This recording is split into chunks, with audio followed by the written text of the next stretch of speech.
300 points.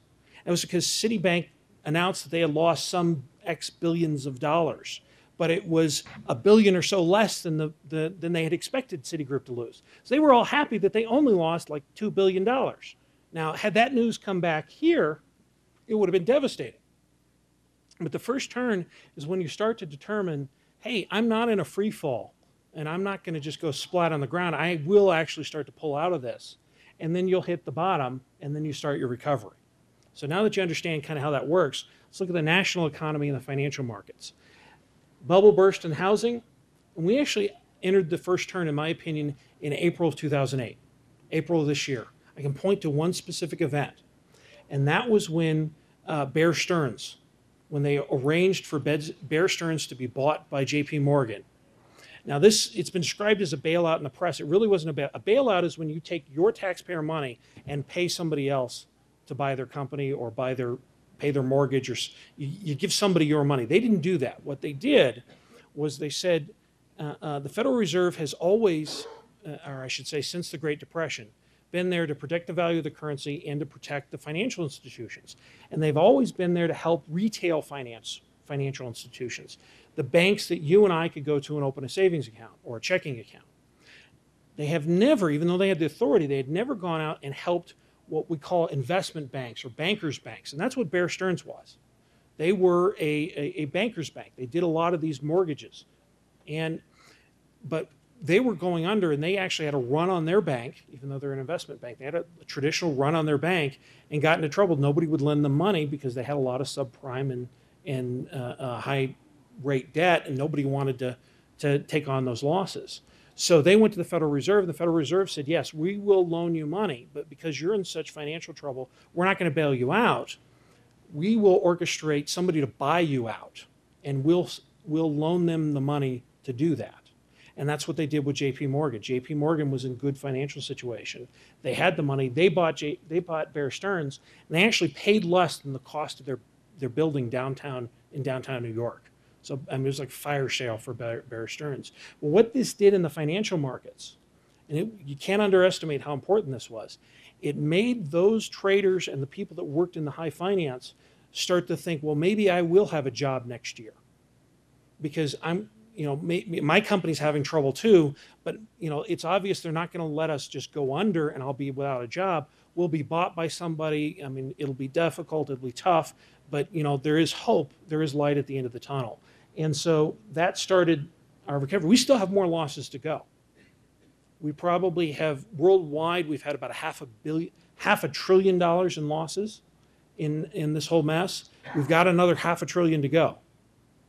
So we're not there yet. I think we'll actually hit bottom hopefully by the end of this year or the very beginning of next year. The national economy will start to recover. But it's going to take a few years to get back out of this mess. But by 2010, the national economy will be better. Arizona economy is a different story.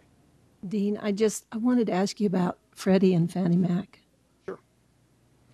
Freddie and Fannie were sold as implicit guarantee of the U.S. Government. And the U.S. government is going to honor that commitment, it looks like, even though it wasn't an express commitment. By the U.S. government, you mean you and I? The Treasury Department. Now, let me explain part of the problem that's going on here. There's 230 million mortgages out there. There's 230 million Americans who are paying their mortgage. Maybe 20 million of them are going to stop paying their mortgage, 10% at worst. Now, that's a lot of people, but it's not all 230. The problem is the way they package those loans and they mix the subprime with the prime, nobody wants to touch any of those mortgage securities for fear that they might get, it's like a merry-go-round. Nobody wants to get out of their music. Nobody wants to get out of their chair for fear that it won't be there when they get back. And so it's just completely shut down that market. Well, Freddie and Fannie are the only ones that are still purchasing mortgages and still doing a lot of lending. And we're going to need that if we're going to dig ourselves out of this mess. The other problem you have is financial institutions. FDIC has allowed banks to use Freddie and Fannie as equivalent to U.S. Treasuries for collateralization of your deposits in your local bank. And so, I mean, if you want to hedge against Freddie and Fannie going under, it's buy Smith and Wesson, and I'm not talking about stock. I mean, Freddie and Fannie go under. I mean, they're too big to fail from a financial perspective. It would be a massive problem economically. Now, should we have gotten to this situation? Should we have let that? That's a whole different discussion. But we sold, Fannie and Freddie were sold with the implicit guarantee of the federal government, and it's now becoming very clearly almost explicit. And that has to happen because they were getting the benefit. Somebody shouldn't be able to sell a bond or a stock and say, this is backed by the US government when it's not. And since the government let them get away with saying that and making extra money for doing that, we need to make good on that on the flip side. That's a promise that was made and needs to be kept, and it needs to go on. I don't think Freddie and Fannie are going to go under. I think this is a lot of talk in the press, in the financial media. Freddie and Fannie are nowhere near in federal home loan actually going under. What's happening is their stock's taking a beating. I would not be buying Freddie or Fannie stock, but their bonds are still good. Because remember, they do the due diligence. They have the regulatory requirements. They can't do a lot of the subprime CIVs high rate loans to some degree. So generally their mortgages are still good. And so their bonds, I think, are going to be fine. It's just the stocks that are having the real beat up right now. Dean, just one follow-up. How can the federal government guarantee these loans when the federal government is trillions of dollars in debt? The federal government, basically, they make money doing this.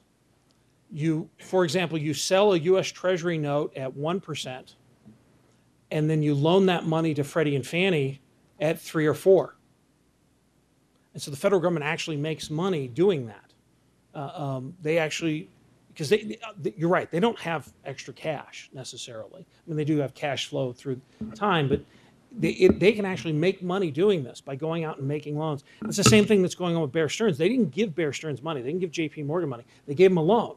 And so the U.S. government's able to borrow real cheap and then turn around and loan that money back to them. So that's what's occurring now. As long as they're only making loans, that's the right thing to do. It's when they start saying, we're not giving you a loan, we're just going to give you payments, that's welfare. And that's a bailout. And that's one of the problems the thing that Bush was threatening to veto over when he realized the veto would be overridden, was there was a $300 to $400 million component to actually buy homes by governments.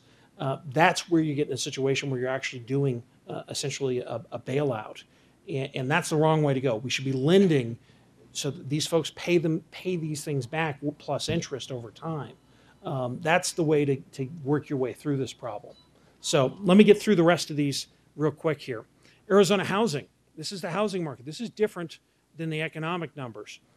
This is where we are now. We're still in the crash phase in housing. Hopefully we'll enter the first turn in the first quarter of next year. Hopefully we'll start to turn out. But remember, the last subprime loans were issued back in the first quarter of 2007. So they're not going to start resetting until the first quarter of 2009.